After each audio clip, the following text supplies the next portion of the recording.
사람들의 인생을 살펴보면 그 인생을 주도해가는 무언가가 있다는 것을 우리는 알 수 있습니다. 그것은 그 사람의 인생이 어디로 가는지를 결정해주는 그런 비전이 되기도 합니다. 그리고 그 비전을 이룰 수 있도록 노력하기도 하고 또 그 사람을 지탱해 주기도 합니다. 어떤 사람들은 그것이 자기의 가치관이 됩니다. 그 사람이 주도하는, 그 인생이 주도하는, 이끌려가는 것을 자세히 보면 그 사람의 가치관을 알 수가 있습니다. 어떤 것에 가치를 두고 있는지, 어떤 것에 소망을 두고 있는지, 그것을 보면 알 수가 있지요. 많은 사람들 중에 우리 각양의 사람들이 있고 다양한 그런 사람들이 있지만 사람들을 자세히 보면 몇 가지로 이렇게 구분해 볼 수 있습니다.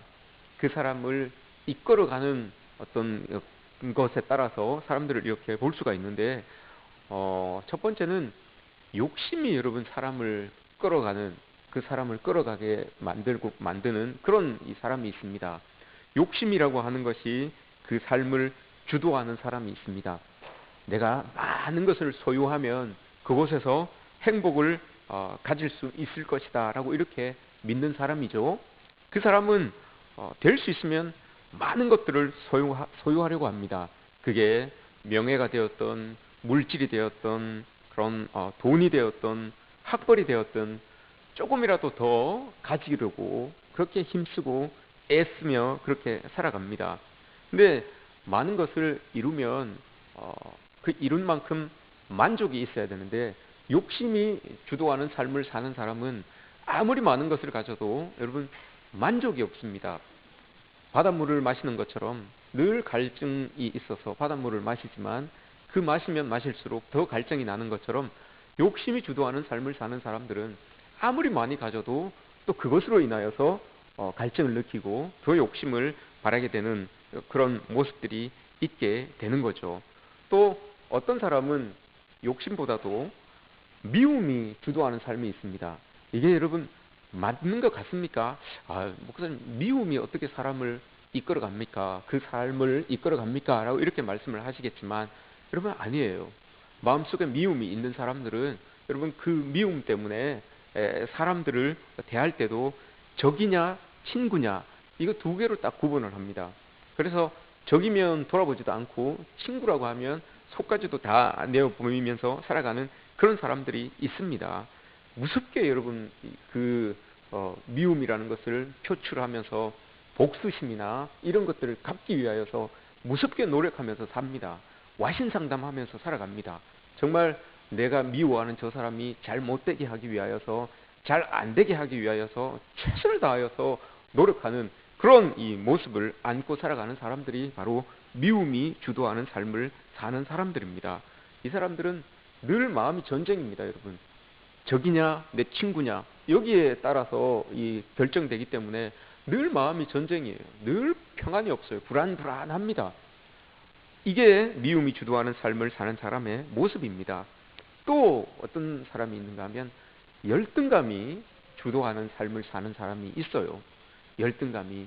그래서 이 사람들은 가장 특징적으로 나타나는 게 어떤 일이 안 될 때, 어떤 일이 잘 이루어지지 않을 때 내가 가진 것이 없어서 참 손해를 본다.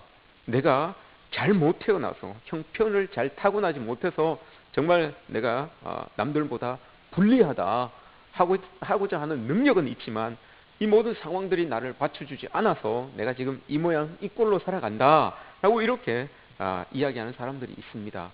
이 사람들은 대부분 보면 열등감이 많은 사람들입니다. 열등감이 많다 보니까 이걸 가지고 무시당하기 싫으니까 자기의 이 능력을 벗어나는 일들을 많이 합니다. 과소비를 하게 되고 사람들에게 보여주려고 하는 행동들을 많이 하게 되고 또는 거짓이고 불법임에도 그걸 알면서도 거기에 유혹되기 쉽습니다. 그렇게 유혹된 그것이 나의 이 열등감을 치유해 줄 수 있다고 생각하기 때문에 그런 거짓된 것들에, 그런 불법적인 것들에 쉽게 유혹이 되는 그런 모습들을 안고 살아가게 되죠. 또 어떤 사람이 있는가 하면 남의 말 때문에, 남의 말이 나를 주도해가는 그런 삶을 사는 사람도 있어요. 자기의 중심을 못 잡고 남이 한마디 하면 거기에 또 휩쓸려서 하다가도 그만두고, 하지 않으려고 마음 먹고 있다가도 누가 이야기하면 또 그냥 훅 넘어가서 그 일을 하게 되는, 이런 사람을 보고 여러분 기가 얇은 사람이라고 이야기를 하죠. 팔랑귀라고 이야기를 하죠. 이런 사람이 있어요. 이게 삶의 모습도 그렇지만 신앙의 모습에도 여러분 이 귀가 얇은 사람이 있어요. 열심히 하나님께서 맡겨주신 일들을 하다가도 누가 한마디 탁 하면 그 한마디가 여러분 좋은 말이면 좋은데 이 상처 주는 말을 할 때가 있어요. 그럼 그 말씀이 마음에 탁 박히면 이게 또 하나님께서 주신 그 일을 하지 못하게 합니다. 안 하게 해요. 그래 뭐 내가 이런 말까지 들으면서 하나님 일 해야 되나 라고 생각하고 하나님 일을 안 하는 경우가 있지요. 그만두는 경우들이 있습니다. 늘 여러분 이렇게 우리는 사람의 말 때문에 상처받으면서 그렇게 또 그 말이 우리를 좌지우지하는 그런 인생을 살아가는 사람들도 있어요. 늘 이런 분들은 인생에 줏대가 없지요. 그래서 인생에 힘이 없습니다. 남에게 끌려다니고 늘 불안하고 한 그런 모습들이 그런 사람들에게는 있어지게 됩니다. 그럼 여러분, 하나님의 사람들은 어떤 게 다릅니까? 그리스도를 믿는 사람들은 여러분 어떤 게 다릅니까? 그리스도인들 중에도 여러분 그의 삶을 욕심이 주도해가는 삶을 사는 사람이 있습니다. 그리스도인들 중에서도 사람의 말이 그 사람의 삶을 주도해가는 사람이 또 있습니다. 열등감이 삶을 주도해가는 사람도 있고요. 또 어떤 사람은 미움이 주도해가는 사람도 있어요. 그리스도인임에도 불구하고 여기에서 우리가 지금 언급한 이것에 대하여서 자유한 사람들이 그리 많지 않습니다. 열심히 믿음 좋은 모습으로 살아가지만 이런 모습들이 우리의 삶 가운데서 여러분 나타납니다. 때로는 열등감이 나타나고, 때로는 미움의 모습이 나타나고, 때로는 말의 그 상황들이 나타나고, 때로는 또 욕심들이 우리의 마음속에서 이렇게 나타나는 것을 보게 됩니다. 하나님의 사람들은 달라야 되지요. 하나님의 사람들은 여러분 당연히 달라야 됩니다. 하나님의 사람들이 다르다는 게 여러분 어떤 의미입니까? 그냥 교회 다닌다고 해서 다른 게 아니에요, 여러분. 교회 다닌다고 해서 하나님의 사람이 다르다라고 하면 아무런 이 세상에 변화가 없습니다. 하나님의 사람들이 다르다라고 하는 것은 하나님의 말씀이 우리의 마음을, 우리의 삶을 주도하기 때문에 하나님의 사람은 다르다라고 이렇게 말하는 겁니다. 하나님의 말씀이 여러분 우리 인생의 비전을 결정하고, 또 하나님의 말씀이 비전을 향해서 달려갈 수 있는 힘을 주고, 또 하나님의 말씀이 우리 인생의 가치관을 결정해 주기 때문에 하나님의 사람들은 다르다라고 이렇게 말씀을 드리는 겁니다. 여러분 어떠십니까? 여러분들은 다르십니까? 하나님의 말씀이 여러분들의 인생을 이끌어 가시고 여러분들의 가치관을 결정해 주며 또 여러분들의 삶을 주도해 주시는 그런 하나님의 말씀을 여러분들이 느끼고 만끽하면서 살아가시고 있는지요? 인생은 여러분 광야입니다. 광야의 시즌을 분명히 지나게 되어 있어요. 아무리 많이 가진 사람도, 아무리 넉넉한 사람도, 아무리 높은 지위에 있는 사람도 인생의 광야는 여러분 한 번씩 다 겪게 됩니다. 그리스도인들은 인생의 광야를 겪겠습니까? 안 겪겠습니까? 그리스도인들은, 하나님을 믿는 사람들은 인생의 광야를 겪게 되겠습니까? 안 겪을 수 있겠습니까? 하나님의 사람들도 여러분 인생의 광야를 겪어요. 그런데 하나님의 사람은 다르다고 했지요. 하나님의 사람은 다르다고 했어요. 뭐 어떤 게 다르겠습니까, 여러분? 하나님의 사람들도 분명히 인생의 광야를 겪습니다. 여러분들 한번 생각해 보십시오. 여러분들도 인생의 광야를 겪으셨죠? 하나님 앞에 기도하는 삶을 살고 예배드리는 삶을 살고 하나님께 영광 돌리는 삶을 살았음에도 불구하고 여러분 우리 지난 날들을 이렇게 돌아보면 광야의 생활이 있었어요. 분명히 하나님이 나의 기도를 듣지 않으시는 그것처럼 느껴졌던 그때가 있었고요. 하나님이 나와 담을 쌓고 지내는 것처럼 느껴졌던 그때가 있었습니다. 분명히 여러분 우리에게도, 하나님을 믿는 그리스도인들에게도 인생의 광야는 있습니다. 그럼에도 불구하고 하나님의 사람들이 다르다라고 하는 것은 말씀 때문에 다른 겁니다. 왜 말씀 때문에 다릅니까? 광야라고 하는 말이 히브리어로 뭐라고 했습니까? 제가 여러분들에게 언급했습니다. 미드바르라고 했죠. 미드바르라고 했습니다. 광야는 히브리 말로 미드바르입니다. 좀 우리 성도들의 제 수준을 알기 때문에 제가 히브리어를 한번 써도 여러분들이 다 이해할 줄 믿습니다. 미드바르입니다. 광야는 미드바르입니다. 여러분들의 수준이 높기 때문에 쓰는 겁니다. 제가 잘난 척 하는 게 아닙니다. 예, 미드바르입니다. 근데 그 광야라고 하는 단어에 어원이 있어요. 광야라고 하는 단어에 어원이 있는데 그 어원이 뭔가 하면 다바르입니다. 다바르. 근데 그 다바르라고 하는 말씀이 뭔가 하면 말씀이에요. 말씀. 이게 참 신기하지 않습니까, 여러분? 광야가 미드바르인데 그 광야를 지날 수 있는 힘이 말씀에서 나온다는 겁니다. 말씀, 다바르에서 나오는 거예요. 미드바르를 지나기 위해서 여러분 말씀이라는 것이 꼭 있어야 된다는 겁니다. 이게 다른 겁니다, 여러분. 하나님의 사람들도 분명 광야의 시간이 있지만 그 광야의 시간을 세상의 사람들과 동일하게 보내는 것이 아니라 그 광야의 시간을 하나님의 말씀에 집중하면서 말씀의 귀를 기울이면서 살아갈 수 있기 때문에 그 광야를 넉넉히 지나갈 수 있는 그런 삶을 사는 분이 바로 그리스도인, 하나님을 믿는 사람들이다라는 겁니다. 여러분들의 광야의 시간이 있을 때 이 하나님의 말씀 다바르로 그 광야의 시간을 넉넉히 이겨내시는 저와 여러분들 되시기를 주님의 이름으로 축복합니다. 광야라는 것이 그렇습니다. 우리가 평소에는 여러분 하나님의 말씀을 듣고 살아갑니다. 하나님의 말씀을 읽기도 하고 묵상도 하고 살아가요. 그런데 하나님의 말씀이 잘 들려지지 않는 이유가 있어요. 왜냐하면 우리의 주파수가 다 열려져 있기 때문에 그렇습니다. 하나님께만 딱 집중하는 것이 아니라 세상의 소리도 들어야 되고 사람의 소리도 들어야 되고 삶의 자리에서 들려지는 소리도 들어야 되기 때문에 다방면으로 여러분 주파수가 열려져 있기 때문에 그 많은 주파수 중에 한 주파수를 통해서 하나님의 말씀이 들려오기 때문에 이게 하나님의 말씀인지 이게 사람의 소리인지 이게 저기에서 들려오는 소리인지 이게 잘 구분이 안 되는 거예요. 근데 광야는 다릅니다, 여러분. 광야에는 다른 데 기울일 수 있는 주파수가 없어요. 광야에는 온전히 하나님께만 탁 집중할 수 있기 때문에 하나님의 말씀이 쫙쫙 들어오는 거예요.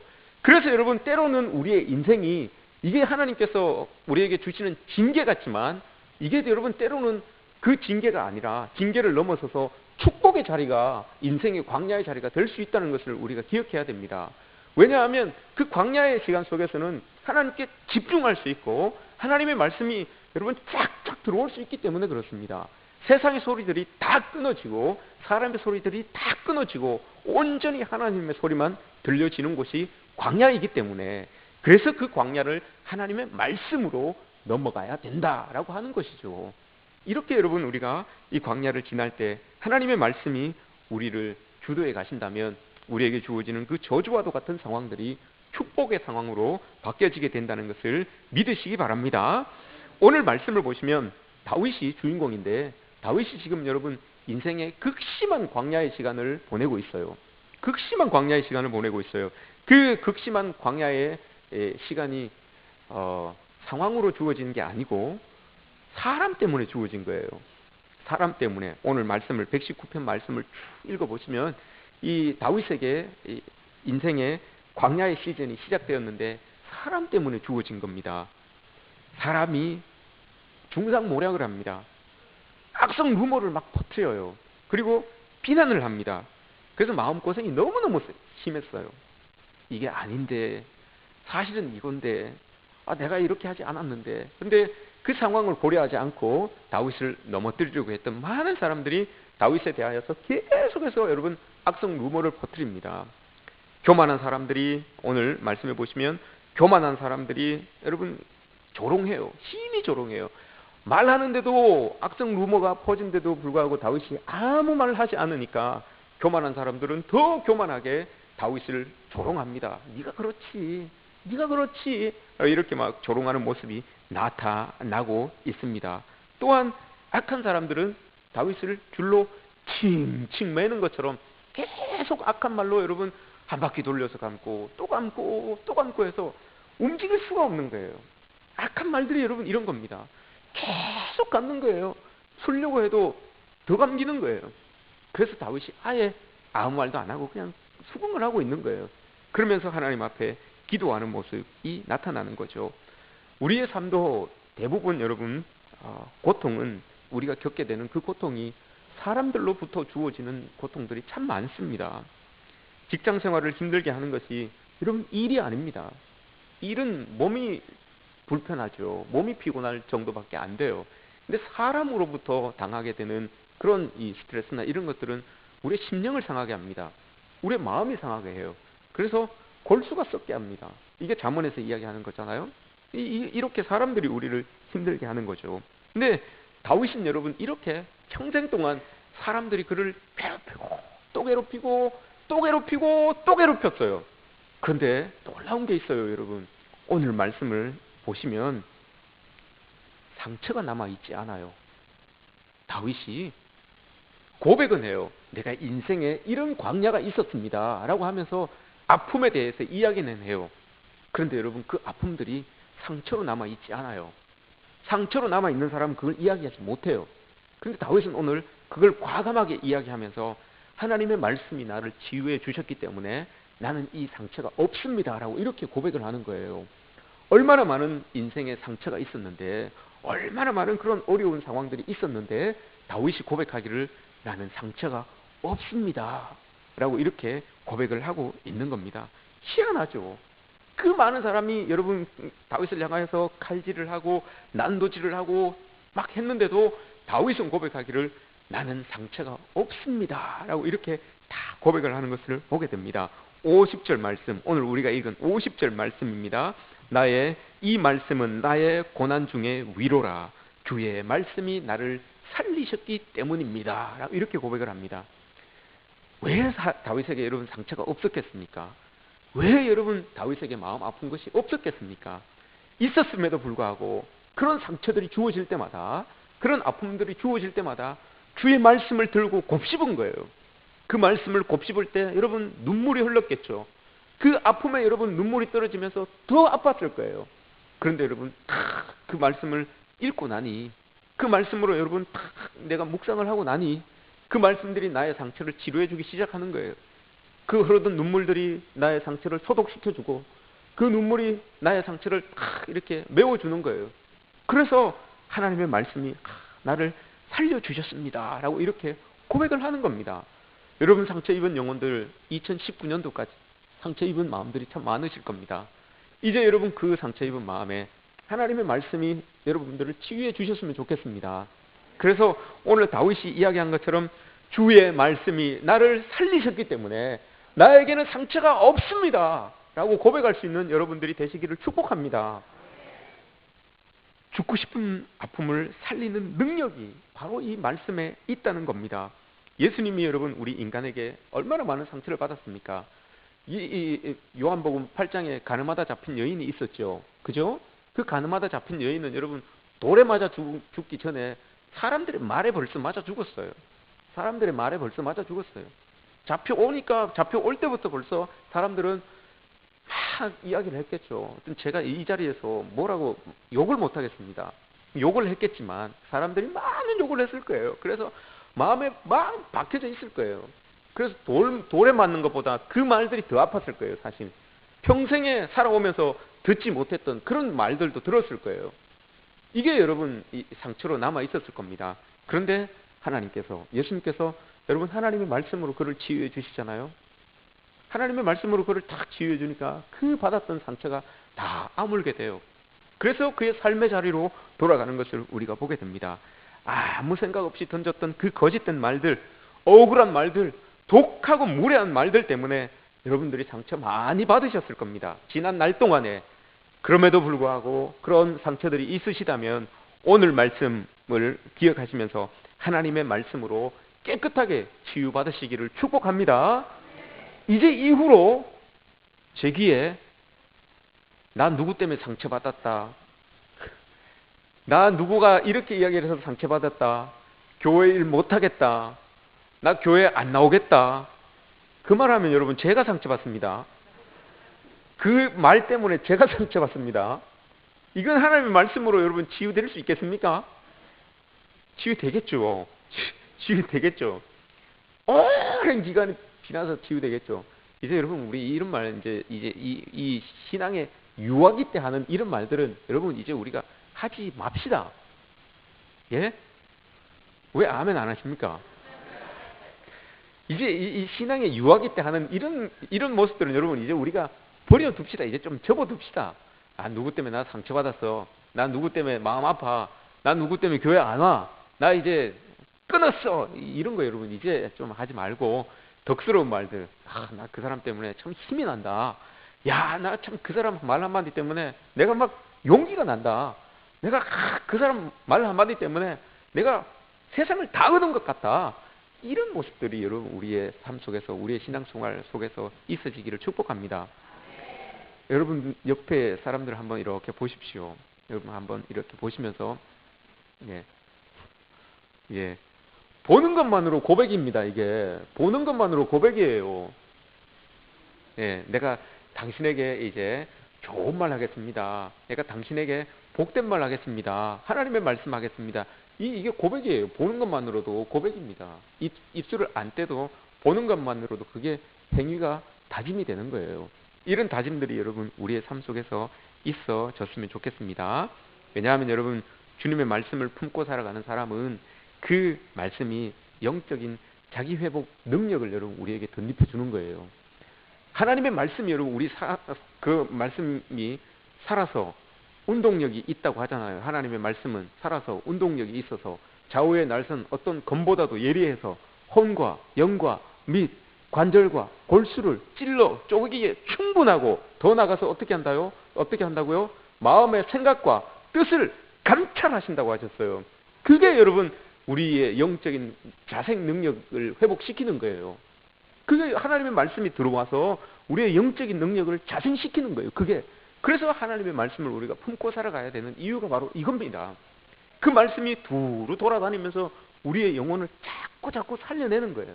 우리의 병든 마음들, 거짓된 마음들을 자꾸 치유해 가는 거예요. 그래서 영적으로 우리가 다시 일어날 수 있는 그런 힘들을 이 말씀에서 얻게 되는 거죠. 예레미야 선지자가 고백하잖아요. 예레미야 선지자가 29장에서 그렇게 이야기를 합니다. 하나님의 말씀은, 여호와께서 말씀하시는데 너희를 향한 나의 생각은 내가 안 하니 거짓이 아니라, 저주가 아니라 하나님을 향한 평안이요 미래와 희망이니라 라고 이렇게 말씀을 하세요. 하나님의 말씀이 우리 안에 살아있지 않으면 여러분 우리는 늘 삶을 보면서 좌절합니다. 아, 이거 안 되겠다. 아, 참 이거 힘들겠다. 아, 이거 난 큰일 났다 이제. 아, 힘들어서 못하겠다. 이런 마음들이 있지만 하나님의 말씀을 품고 사는 사람들은 그게 아니에요, 여러분. 예레미야가 이야기한 것처럼 하나님이 우리를 향하여서 주시는 그 말씀은 저주가 아니라 희망이고 우리의 미래를 바라볼 수 있는 소망의 말씀이다라고 이렇게 이야기를 하는 거예요. 그 말씀이 있어야지만 그게 드러나서 우리의 삶에서 이렇게 표현하면서 살아갈 수가 있죠.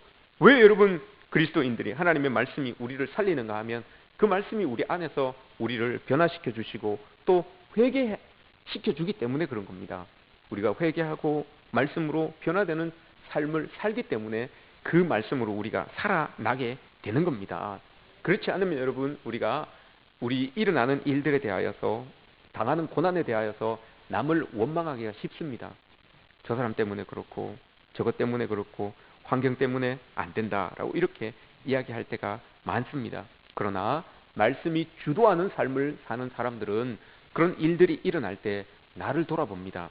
내가 혹시나 교만하지는 않았는지, 내가 혹시나 자만하지는 않았는지 이렇게 나를 돌아보는 시간이 많아지게 됩니다. 하나님의 말씀, 성령으로 여러분 이렇게 난 사람은 남들이나 상황을 비판하는 시간은 적어지고 나를 돌아보는 시간이 많아지게 되는 거죠. 그러다 보니까 내가 치유되는 거예요. 나를 돌아보는 시간이 많아지기 때문에. 미국의 16대 대통령이 누굽니까? 우리 젊은 저기 2층에, 오늘 2층에 상당히 많이 앉아 계시는데 제가 거짓말 하는 거 아니에요, 여러분. 다시 말씀드리지만 2층은 조금 불편하신 분들이 2층에 계시고 나중에는 1층부터 좀 꽉 채워주셨으면 좋겠어요. 1층 꽉 채우고 2층으로 이렇게 올라가시는 그런 이 모습들이 있었으면 좋겠습니다. 여기도 조금 비었고 저기도 조금 비었고 한데 2층에 계시는 분들이 내려오면 아마 꽉 찰 수 있을 것 같아요. 2층에 지금 20분 이상 앉아 계시잖아요. 정말입니다, 여러분. 왜 안 믿으십니까? 맞는데? 예. 예. 예. 링컨 16대 대통령은 링컨입니다. 링컨이 여러분 그가 엄마가 이제 평소에 돌아가시기 전에 쓰시던 성경책이 하나 있어요. 그 성경책을 링컨에게 줬어요. 근데 그 성경책이 링컨 박물관에, 링컨 기념관에 가면 그게 있어요. 그게 이렇게 놓여져 있습니다. 놓여져 있는데 한쪽을 이렇게 펴놨어요. 한쪽을 이렇게 펴놨는데 그게 이제 성경학자들이나 링컨의 인생을 공부한 사람들이 이야기하기를 시편 34편을 이렇게 펴놨어요. 시편 34편 중에도 4절입니다. 제가 읽어드릴게요. 내가 여호와께 간구하매 내가 내게 응답하시고 내 모든 두려움에서 나를 건지셨도다. 이 말씀에 여러분 밑줄이 쫙쫙 그어져 있다 이렇게 이야기를 합니다. 시편 34편 4절 말씀. 내게 두려움 중에 내가 두려움에 있었는데 하나님께서 나를 건져주셨다라고 이렇게 그 기록되어 있는 말씀에 줄을 쫙쫙 그어놨답니다. 왜 그렇게 했습니까, 여러분? 그때 남북전쟁이 있었잖아요. 남북전쟁을 링컨의 리더십 아래서 여러분 해나갔습니다. 근데 정적들이 여러분 얼마나 많았습니까? 반대하는 사람들, 막 해하려고 하는 사람들이 그렇게 많았는데 그 모든 상황 속에서 흔들리지 아니하고 그 길을 갈 수 있었던 것이 이 두려움과 이 모든 상황 속에서도 하나님의 말씀이 자기를 딱 이끌어줬다는 거예요. 딱 붙들어줬다는 거예요. 그래서 이 모든 일들을 잘 감당할 수 있었다라고 이렇게 교만하는 거죠. 여러분, 하나님 주님이 살리시는 인생을, 하나님의 말씀이 살리는 인생을 사는 사람은 타인의 공격에 대하여서 억울하게 생각하지 않습니다. 억울하다고만 그렇게 막 이야기하지 않고 내 안에 있었던, 나도 모르게 내 안에 있었던 그 교만한 것들을 보게 됩니다. 또한 내 안에 있었던 그 독성들을 회개하게 됩니다. 이 고난이 아니었으면 내가 더 교만할 수도 있었겠다. 이 힘든 상황이 아니었으면 내가 더 경솔했을 수도 있었겠다라고 이렇게 자기를 계속해서 돌아보게 되는 거죠. 이렇게 해서 여러분 하나님의 말씀이 우리를 살려가는 겁니다. 64절 말씀, 오늘 읽지는 않았지만 64절 말씀에서 이렇게 기록합니다. 여호와여 주의 인자하심이 땅에 충만하였사오니 주의 율례들로 나를 가르치소서라고 이렇게 기록하고 있습니다.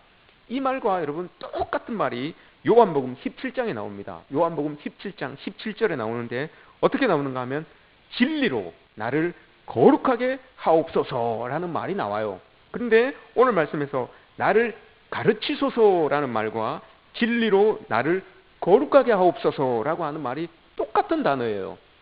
히브리어를 한 번만 더 쓰겠습니다. 원어를 쓰는 게 아니고 뜻을 이야기해 주겠습니다. 이 뜻이 뭔가 하면 나를 깎아내 주십시오 이런 뜻이에요. 나를 깎아 주십시오 이런 뜻이에요. 그럼 어떤 의미가 됩니까? 하나님의 율례들로 나를 깎아 주십시오 이런 의미죠. 요한복음 17장에서는 진리로 거룩하게 하십시오. 진리로 나를 깎아 주십시오 이런 의미예요. 100원짜리 90원으로 깎아달라는 말이 아니고요. 그런 의미가 아니에요. 나의 인생을 좀 저렴하게 깎아 주십시오 이게 아니에요. 깎아달라는 거예요. 우리가 부족하기 때문에, 우리가 연약하기 때문에 여러분 그런 연약한 존재로 살아가다 보니까 모난 부분들이 많아요. 부족한 부분들이 많고요. 상처 입은 부분들이 많아요. 그런데 그 상처 입은 부분들을 주의 율례로, 율례가 뭡니까 여러분? 하나님의 말씀이에요. 주의 진리가 뭡니까 여러분? 진리?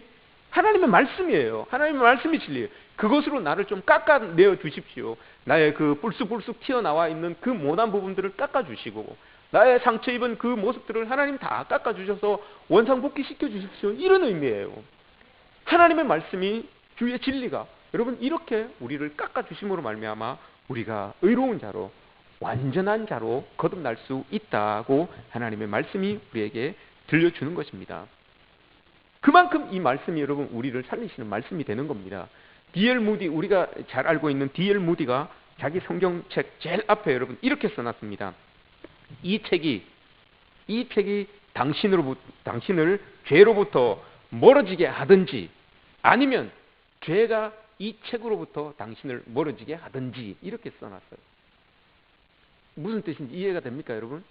이 책이 당신을 죄로부터 멀어지게 하든지 아니면 죄가 이 책을 당신으로부터 멀어지게 하든지. 죄가 들어오면 여러분 우리가 하나님의 말씀을 안 본다는 거예요. 근데 하나님의 말씀을 보는 사람들은 그 죄를 멀리하면서 살아갈 수 있다라고 이렇게 이야기를 하는 거죠.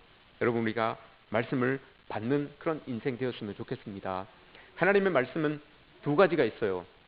다른 많은 분류를 따지자면 더 많겠지만 로고스와 여러분 오늘 말씀이 로고스예요. 우리에게 주시는 이 성경 말씀 이게 로고스라고 하는 말씀이에요. 문자적인 말씀 이게 로고스입니다. 근데 여기에 하나님의 은혜가 탁 들어가면 이걸 레마라고 이렇게 이야기를 합니다. 말씀을 딱 읽었는데 감동이 팍 왔어요. 찔림이 딱 오고요. 아 이건 내 말씀이다 라고 하는 그런 느낌이 있을 때 그게 레마입니다. 여러분 하나님의 영이 하나님의 감동이 더해진 말씀 내가 받은 그 말씀을 레마라고 이렇게 이야기를 해요. 하나님의 이 로고스의 말씀에 하나님의 임재가 더하여져서 여러분들에게 주어질 때 레마의 말씀으로 나에게 감동과 나의 마음의 찔림과 나를 돌아볼 수 있는 말씀으로 나에게 주어지는 이 레마의 말씀이 여러분들에게 주어지시기를 주님의 이름으로 축복합니다. 마귀는 이 말씀이 우리에게 오지 못하게 만드는 게 마귀죠. 계속해서 여러분 막습니다. 제일 고약한 짓이 바로 그거죠. 광야를 지날 때 하나님의 말씀을 못 보게 합니다. 하나님의 말씀이 들려지지 못하게 합니다. 그래서 계속해서 야 네가 뭐 하겠냐, 나 이제 희망도 없다, 야 뭐 끝났다, 자꾸 이렇게 우리의 마음속에 자꾸 이런 마음들이 드는 게 바로 하나님의 말씀을 보지 못하게 만드는 이게 마귀가 하는 짓이에요.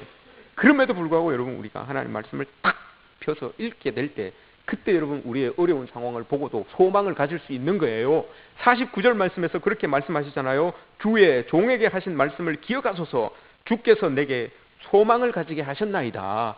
그 어려움 속에서도 하나님께서 나에게 소망을 가지게 하신 이유는 하나님의 말씀 붙들고 기도하고 하다 보니까 그 말씀이 나에게 소망을 준 거예요. 이 어려운 상황을 봤을 때, 처지를 봤을 때는 소망이라는 것을 찾아볼 수가 없지만 하나님의 말씀을 읽고 묵상해 나아갈 때 그 말씀 속에 하나님의 영이 더해져서 나에게 오시는 거예요. 그렇게 되니까 그 어려웠던 상황들도 소망으로 보여지는 거예요. 아, 내가 저거 이겨낼 수 있겠구나. 내가 저거 넘어갈 수 있겠구나. 넉넉히 이길 수 있겠구나 라고 하는 그 소망이 마음속에 이렇게 생겨나게 되는 겁니다. 여러분 우리가 지난 해에 모화로 우리 모토를 하나씩 적어내라고 그렇게 이야기를 했습니다. 그죠? 근데 세 분이 적어내셨어요. 세 분이 적어내셨는데 내용이 비슷해요. 모두가 다 함께 이런 거 모일 때마다 화합하고 화해하고 요런 이제 내용이 많아요. 그런데 제가 이제 하나를 딱 생각해냈는데 이렇게 생각을 했어요. 모일 때마다 이건 좋죠. 모일 때마다 이건 좋아요. 근데 뒤에 화자가 어려워요. 화해, 뭐 화목, 화평 이렇게 이게 많잖아요. 그죠? 대부분 화자로 시작되는 게. 근데 제가 고민하다가 화답이라는 게 딱 떠올랐어요. 화답. 어떻게 화답하자고요? 아멘으로 화답하는 교회. 이게 여러분 우리 교회에서 이게 좀 살아났으면 좋겠어요. 아멘으로 화답하는, 누가 장로님들이나 집사님들이나 권사님들이 기도하실 때 아멘으로 여러분 화답하세요. 그게 내 말씀이 되는 거예요. 그럼 내 기도가 되는 거죠. 또 은혜가 되는 찬양이 팍 흘러나올 때 아멘으로 여러분 화답하십시오. 그게 여러분 내가 드리는 하나님의 찬양이 되는 거죠. 하나님의 말씀을 읽다가 여러분 참 괜찮은 말씀이다, 나에게 깨달음이 있는 말씀이다 라고 하면 아멘으로 여러분 화답하십시오. 그게 내 말씀이 되는 겁니다. 목사님의 말씀을 듣다가 저건 내가 받아야 되겠다 라고 싶은 말씀이 있으면 아멘으로 화답하시면 그게 내 말씀이 되는 겁니다. 이렇게 될 때 여러분 교회가 자꾸 이 아멘이 그대로 될지어다 이 말이잖아요. 그죠? 아멘이 그대로 될지어다 이 말이에요.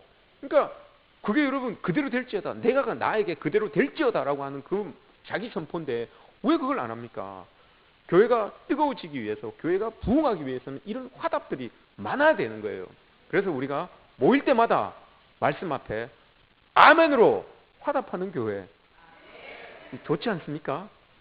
모일 때마다 말씀 앞에 하나님의 음성에 아멘으로 화답하는 교회. 아멘으로 화답하는 교회예요.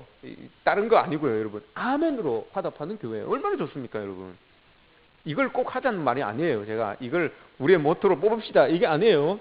저는 이제 이야기를 했으니까 우리 교회 안에서 의식적으로, 여러분, 의도적으로 우리가 이런 운동을 펼쳐 갑시다. 자꾸. 그럼 처음 온 분들이 교회를 판단하는, 교회로 내가 저 교회 가야 되겠다라고 마음을 다지는 그 모습 중에 하나가 그거예요. 이 교회 안에 분위기가 어떤지, 찬양의 소리가 어떤지, 아멘 소리가 어떤지, 그거 보고 판단해요.